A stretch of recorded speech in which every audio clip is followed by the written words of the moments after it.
Que a paz de Deus, que excede todo entendimento, esteja contigo neste exato momento.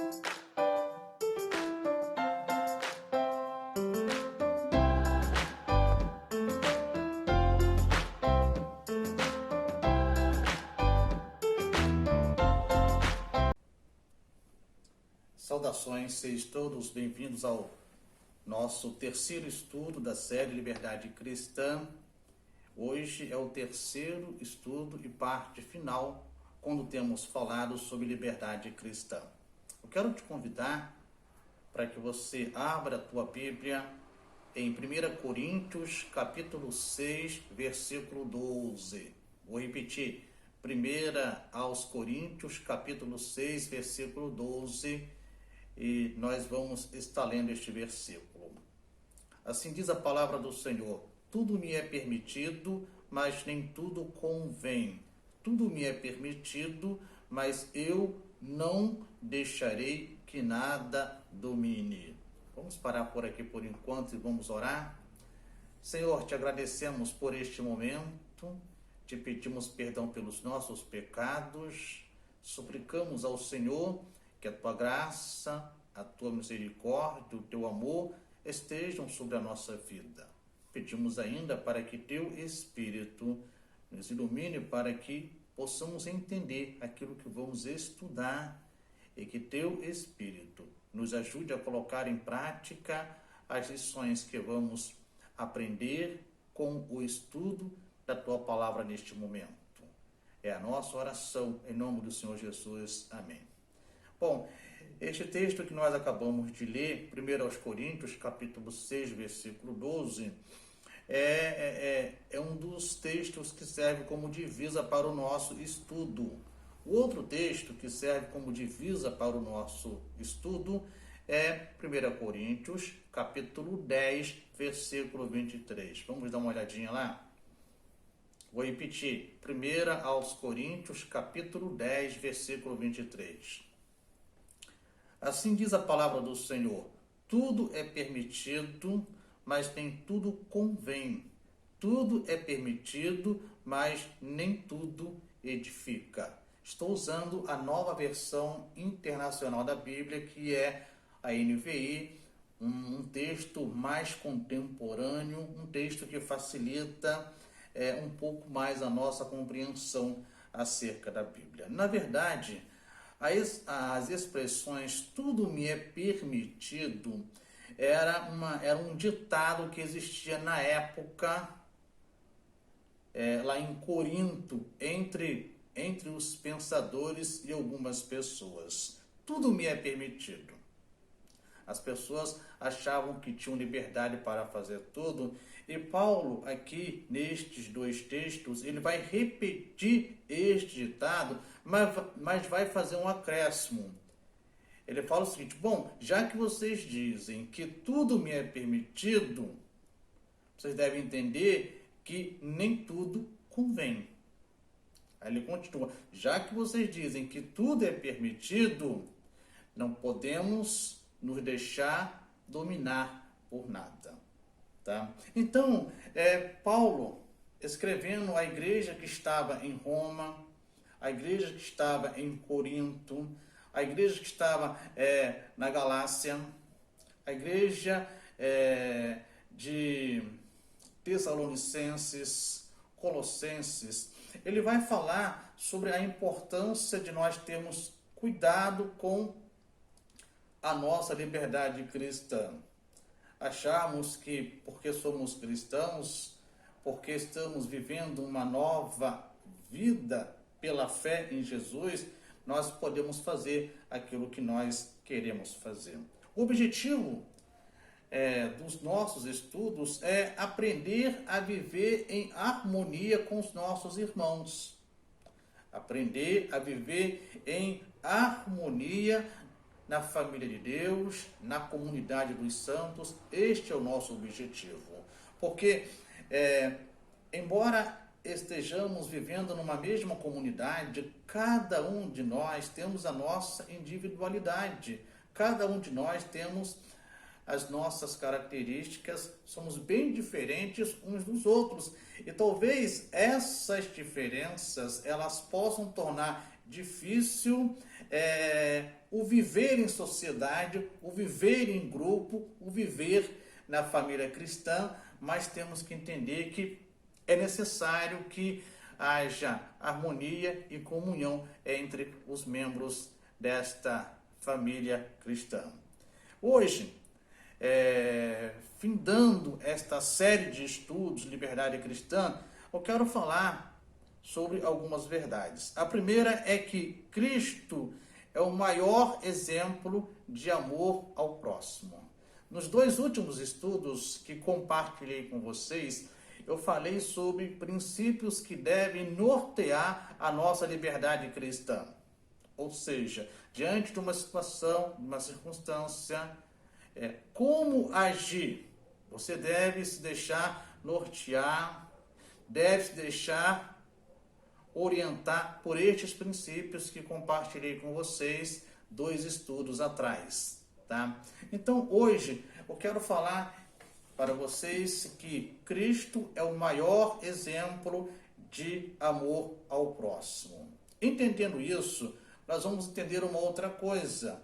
Como Cristo é o maior exemplo de amor ao próximo, entendemos que ele não agradou a si mesmo. Você pode ver isto em Romanos capítulo 15, versículos 3 e 4. Cristo não agradou a si mesmo por amor ao próximo, por amor a Deus, por amor a cumprir a missão que o Pai tinha dado a ele para cumprir. Continuando, ele acolheu a todos. Cristo não fez acepção de pessoas. Cristo não discriminou pessoas. Ele acolheu a todos. Tenho compartilhado com vocês que a expressão gentil, expressão esta que vamos ver, ela muito presente no Novo Testamento, tem a ver com pessoas que não faziam parte do povo judeu.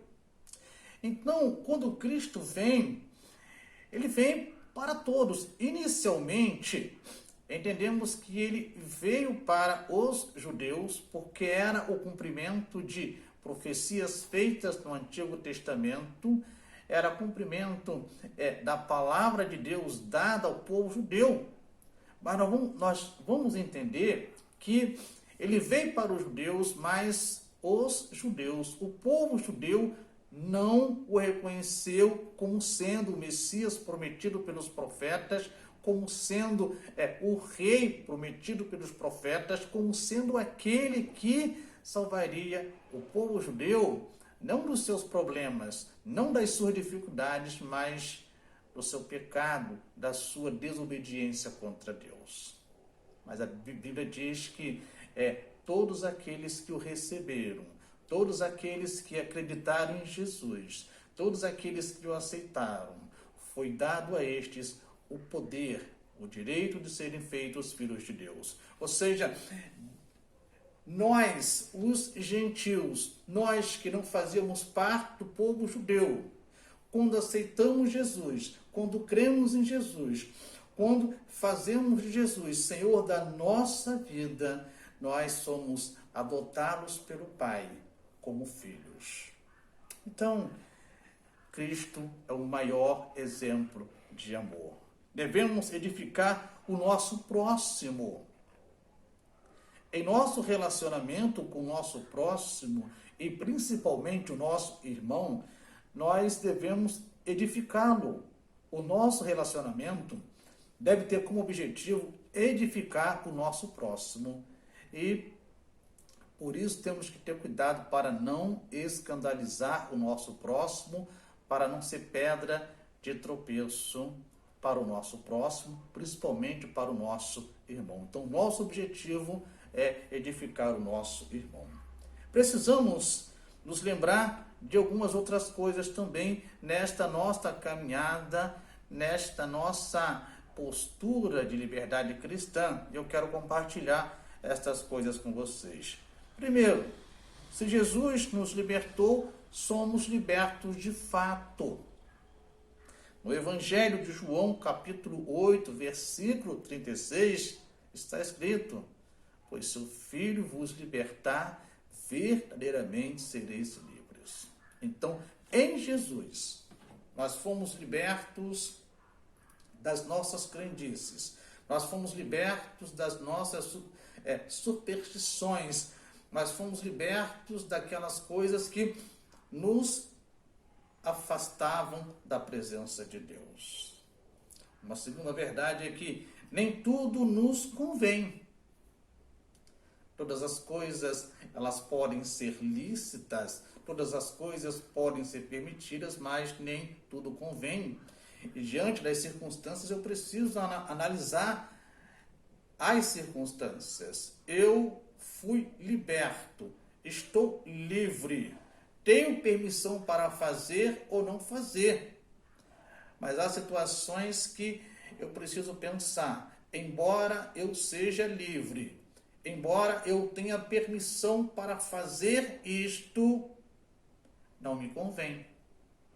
Porque se eu fizer isto, eu poderei ser pedra de escândalo para alguém, eu poderei ser pedra de tropeço para alguém. A terceira verdade é que devemos ter cuidado com as nossas atitudes. Muito cuidado com as nossas atitudes, tá?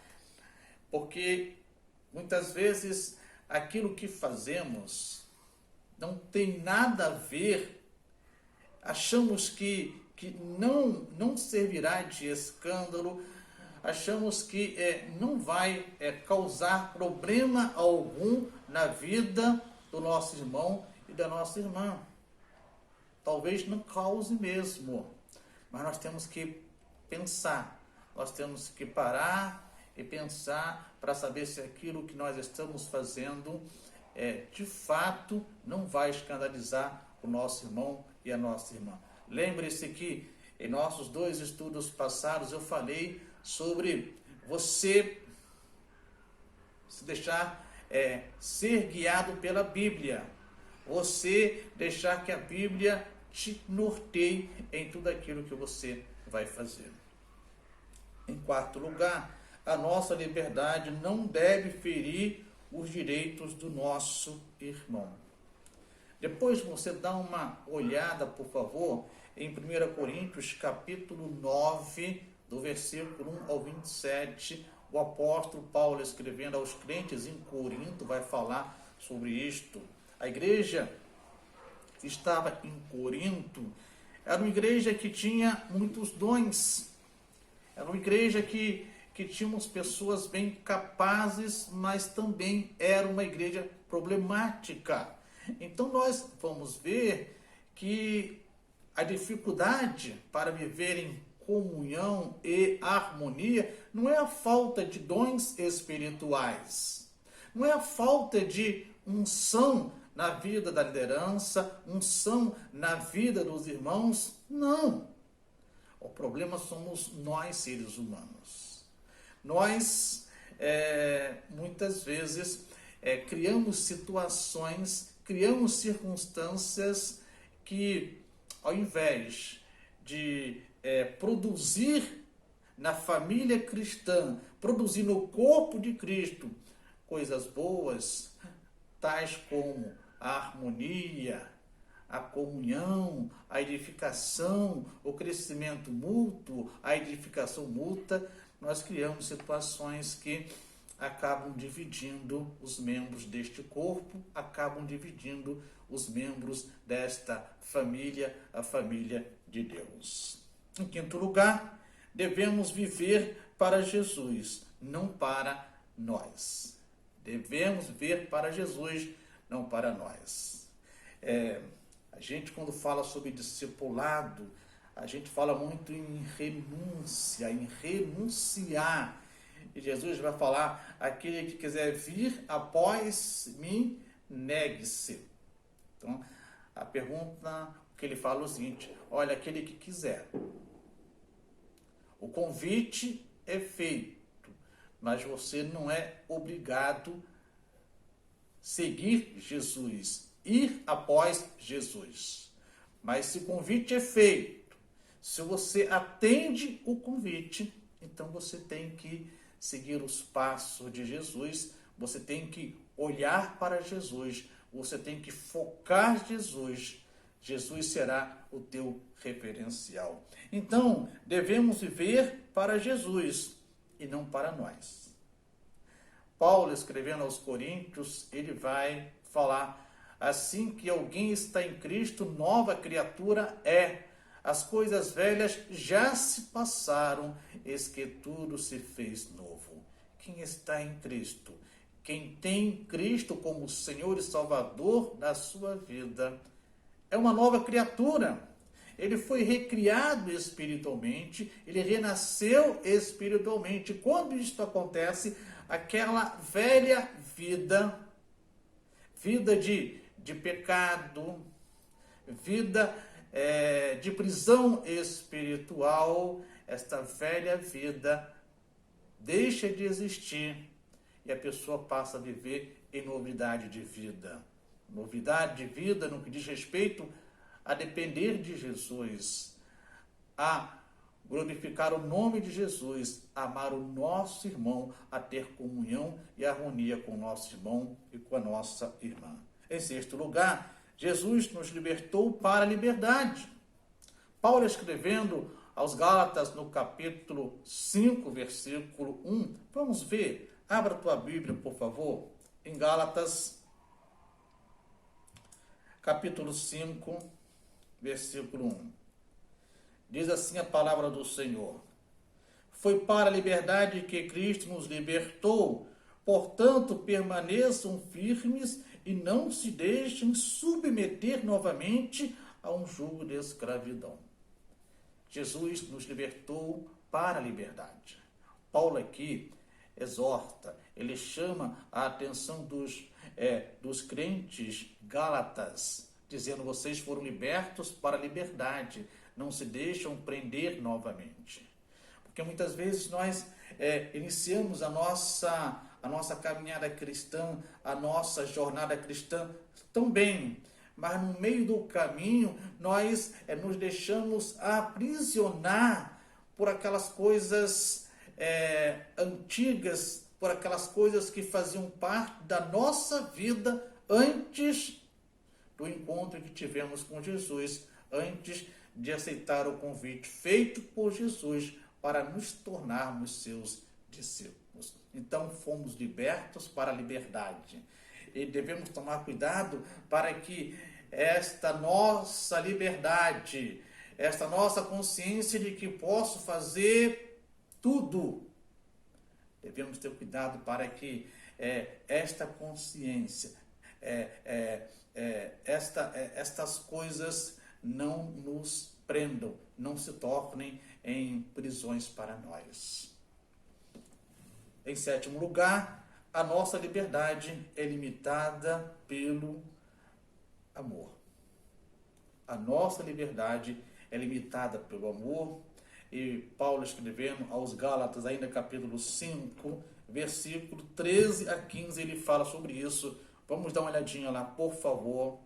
Gálatas capítulo 5, dos versículos 13 ao 15, Paulo diz o seguinte: irmãos, vocês foram chamados para a liberdade, mas não usem a liberdade para dar ocasião à vontade da carne. Pelo contrário, sirvam uns aos outros mediante ao amor. Paulo diz aqui que fomos chamados para a liberdade e não devemos usar esta liberdade para dar ocasião à carne. Ou seja, para seguir os impulsos da carne, para fazer aquilo que é contrário à vida cristã, que é contrário à vida do discípulo de Jesus, que é contrário àqueles que foram transformados numa nova criatura em Jesus Cristo. E Paulo continua ainda no versículo aí: pelo contrário, sirvam uns aos outros mediante o amor. Acontece uma coisa muito interessante no corpo de Cristo, na família de Cristo é que muitas vezes nós queremos ser servidos e servimos muito pouco. O exemplo maior de servo foi Jesus, que certa feita ele estava com seus discípulos e ele desempenhou o papel, desempenhou a função do servo mais humilde de uma residência, que era lavar os pés do seu Senhor, lavar os pés dos hóspedes do seu Senhor. Jesus mostrou que fomos chamados para servir, principalmente quem é líder. O líder não foi chamado para ser servido, ele foi chamado para servir. Se porventura ele for servido, é consequência do trabalho que ele faz com amor. Então devemos servir uns aos outros, em comunhão, em amor, em harmonia. Aquilo que eu tenho recebido de Jesus, aquilo que eu tenho conquistado, eu preciso colocar à disposição da família cristã para ajudar aqueles que precisam de ajuda. Isto em todas as esferas. No versículo 14, Paulo fala: toda a lei se resume num só mandamento: ame o seu próximo como a si mesmo. Paulo aqui está falando do que nós temos hoje em nossa Bíblia como Antigo Testamento, que é a Bíblia judaica. Ele fala que toda aquela lei se resume no amor. Então, todo mandamento, toda doutrina, todo princípio bíblico se resume no amor. João, escrevendo no seu Evangelho, no capítulo 3, versículo 16, vai dizer: porque Deus amou o mundo de tal maneira que deu o seu Filho para que todo aquele que nele crê não pereça, mas tenha a vida eterna. Então, o amor imensurável de Deus levou Deus a dar, a sacrificar aquilo que ele tinha de mais precioso. Aquilo que vou fazer vai prejudicar o meu irmão? Se eu amo o meu irmão, não vou fazer. E o amor, ele exige muitas vezes sacrifício. Foi isto que Deus fez, foi isto que Jesus fez. No versículo 15, Paulo fala: mas se vocês se mordem e se devoram uns aos outros, cuidado para não se destruírem mutuamente. Se não há comunhão, se não há harmonia entre nós, a família pode ser destruída, o corpo pode ser destruído. A Bíblia diz que um reino dividido, ele não subsiste. Um reino dividido, ele é enfraquecido, ele é derrotado facilmente. Então, a nossa liberdade era limitada pelo nosso amor ao nosso irmão. Eu quero caminhar para a conclusão do nosso estudo e quero dizer para você o seguinte: devemos pôr à prova todas as coisas e ficar com o que é bom. Paulo, escrevendo à igreja que estava em Tessalônica, no capítulo 5, versículo 21, ele vai falar sobre isso. Abra a tua Bíblia, por favor, em 1 Tessalonicenses, capítulo 5, versículo 21. Paulo diz assim: mas ponham à prova todas as coisas e fiquem com o que é bom. Diante das circunstâncias, diante de uma atitude, uma situação, você deve analisar e você deve reter, você deve ficar com aquilo que é bom. Com aquilo que é bom, não para você, mas que é bom para você, para o teu irmão, e muitas vezes não é bom nem para você, mas é bom para o teu irmão, vai edificar o teu irmão. É a renúncia, é o abrir mão, é negar-se, tomar a sua cruz e seguir Cristo. Bom, devemos pensar naquilo que é digno de louvor. Paulo, escrevendo aos Filipenses, no capítulo 4, versículo 8, ele fala sobre isso. Vamos abrir a nossa Bíblia lá? Filipenses, capítulo 4, versículo 8. Paulo fala assim: finalmente, irmãos, tudo que for verdadeiro, tudo que for nobre, tudo que for correto, tudo que for puro, tudo que for amável, tudo que for de boa fama, se houver algo de excelente ou digno de louvor, pensem nessas coisas. O que você está fazendo, o que você está ouvindo, algo de excelente, algo de louvável, algo de edificante, algo de bom, então pense nisso. Não ocupe os teus pensamentos, não ocupe a tua mente com pensamentos nocivos, pensamentos prejudiciais à tua saúde espiritual, à tua saúde emocional, à tua saúde física.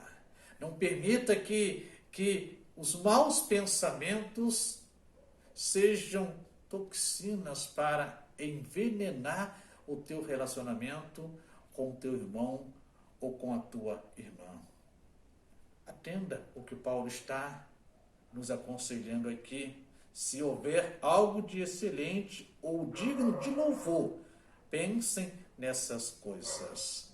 No versículo 9, continuando, Paulo diz: tudo o que vocês aprenderam, receberam, ouviram e viram em mim, ponham-no em prática e o Deus da paz estará com vocês. O que vamos fazer com aquilo que ouvimos ao longo de 3 estudos sobre a liberdade cristã? Essa é a pergunta que eu quero compartilhar com você poucos minutos antes de encerrar esta série de estudos. O que você vai fazer com aquilo que você aprendeu no primeiro estudo sobre liberdade cristã? O que você vai fazer com aquilo que você aprendeu no segundo estudo sobre liberdade cristã? O que você vai fazer com aquilo que você está aprendendo na parte final desse estudo sobre liberdade cristã? Devemos pôr em prática o que temos aprendido com o Senhor, o que temos aprendido com a palavra do Senhor. Sabe por quê? Se você colocar em prática o que você tem aprendido com a palavra do Senhor, o Deus da paz estará com você. É o que diz o versículo 9, que nós vamos repetir. Tudo que vocês aprenderam, receberam, ouviram e viram em mim, ponham-no em prática e o Deus da paz estará com vocês. Eu quero concluir esta série de estudos compartilhando com vocês uma pequena ilustração. Dizem que certa feita alguém estava observando uma outra pessoa muito religiosa e perguntou o que esta pessoa achava de Cristo. O que Cristo significava para esta pessoa? Esta pessoa voltou-se para aquela pessoa que lhe fez tal pergunta e disse: eu creio em Cristo. O problema não é Cristo. O problema é o cristianismo que muitas pessoas vivem. O problema não é Cristo. O problema é o cristianismo que muitas pessoas vivem. Muitas vezes, o cristianismo que nós temos vivido tem afastado as pessoas de Cristo. O cristianismo que nós vivemos tem afastado pessoas do caminho da salvação. O cristianismo que nós vivemos não tem edificado o nosso irmão, não tem edificado a nossa irmã. O cristianismo que nós vivemos tem feito com que a obra do Senhor sofra dissolução de continuidade. Então nós temos que rever o nosso cristianismo, nós temos que rever o cristianismo vivido por nós. Pense na tua liberdade cristã, Lembre-se, todas as coisas nos são lícitas, mas nem todas convêm. Todas as coisas nos são lícitas, mas não devemos nos deixar dominar por nenhuma delas. Todas as coisas nos são lícitas, mas devemos apenas optar, escolher aquelas que de fato edificam, aquelas que de fato servem de bênçãos para o corpo de Deus, para a família de Deus, e que Deus nos abençoe rica e poderosamente, que Deus tenha falado ao teu coração ao longo destes 3 estudos, e que a paz de Deus, que excede todo o entendimento, esteja contigo. Vamos orar? Senhor, te agradecemos por esta série de estudos. Te agradecemos porque a tua palavra falou aos nossos ouvidos e ao nosso coração acerca da nossa liberdade como cristãos que nós somos. Deus, não permita que aqueles que se sentem mais maduros espiritualmente julguem aqueles que provavelmente sejam mais imaturos espiritualmente, e não permita que aquele que é imaturo espiritualmente critique aquele que possivelmente seja maduro espiritualmente. Senhor, ajude-nos a rever o nosso cristianismo, e que o nosso cristianismo, o cristianismo vivido por nós, seja um cristianismo que edifique, que abençoe, um cristianismo que aproxime as pessoas de Cristo, um cristianismo que produza na família cristã harmonia e comunhão. Senhor, nos abençoe, e que a tua palavra norteie a nossa fé, os nossos pensamentos, a nossa esperança, a nossa vida. É a minha oração, em nome do Senhor Jesus. Amém. Que a graça de Jesus, que é nosso Senhor e Salvador, o amor de Deus, que é nosso Criador e Pai, a comunhão e a consolação do seu Espírito esteja com todos nós hoje e até que Cristo volte. Amém? Que Deus te abençoe. Até o nosso próximo encontro.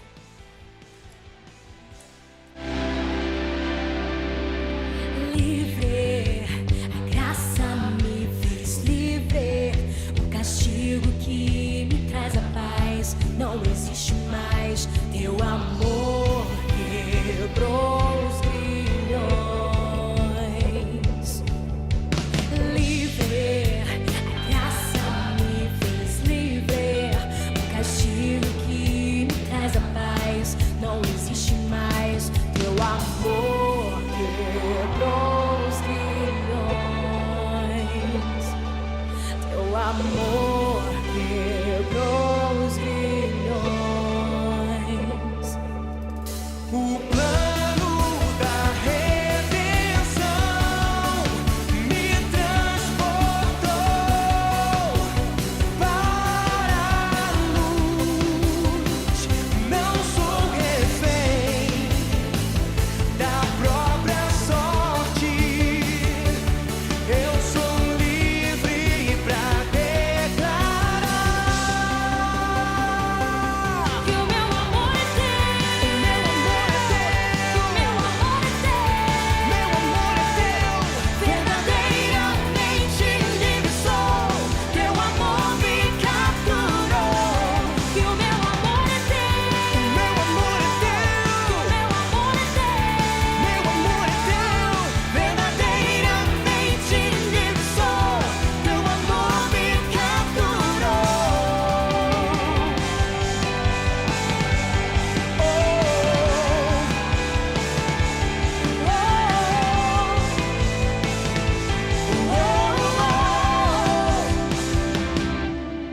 Livre, a graça me fez livre.